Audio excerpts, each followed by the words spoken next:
Race 3 of the BMW IBSF Women's Skeleton World Cup at Innsbruck in Austria. After the first of the two heats, the top 5 sliders were covered by a scant tenth of a second. To put that into context, in the men's race, first to second after the first heat was 11 hundredths.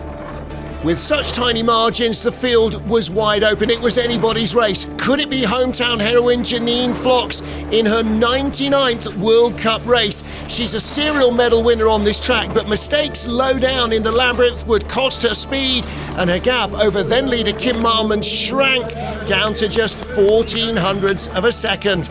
She was still in with a shot, but now it was maybe a slender one. Her reaction told the story.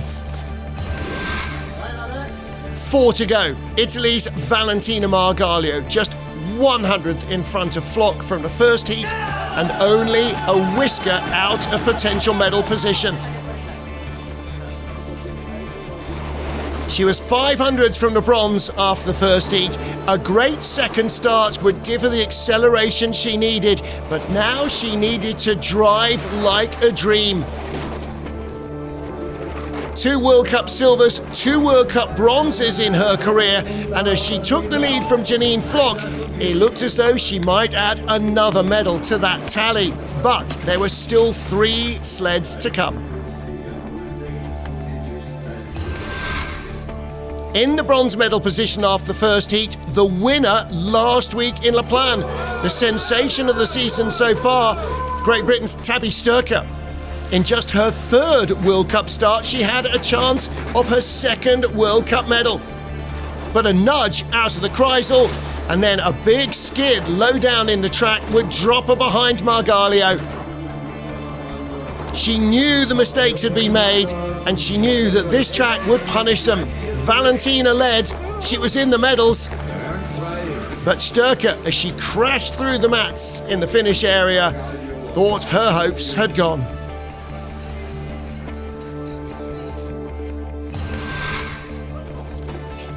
Mimi Reniva, multiple race winner in the World Cup, starting to regain that sort of form again this season. Bronze medalist in the World Championships at the end of last year, Reniva is always a quick slider. But she dropped into the red behind Valentina Margalio, and the gap to Tabby Sturcker in second was so tiny that by the line she had dropped behind that as well. 4th place at the finish. There would be no medal for Reniva, but guaranteed at least a silver now for Margalio. She led with 1 to go. Final sled on ice, Kimberly Bos of the Netherlands. She was the winner in the last World Cup race here in February at the end of the previous season. And she led after the first heat, not by much, but by just about enough. Not quite as quick as Margalio at the start. Below the Kreisel, she regained the lead of the race, and from then on, she raced away from her Italian rival to claim her 2nd straight win here in Innsbruck, her 1st victory of the season, and her 6th consecutive podium finish. Kimberly Bos, race winner in Innsbruck, and she now leads the World Cup standings as we head into the Christmas New Year break. Silver medal for Valentina Margalio equals her career best, and she now lies 2nd ahead of Kim Malmans, but it's Bos who tops the rankings.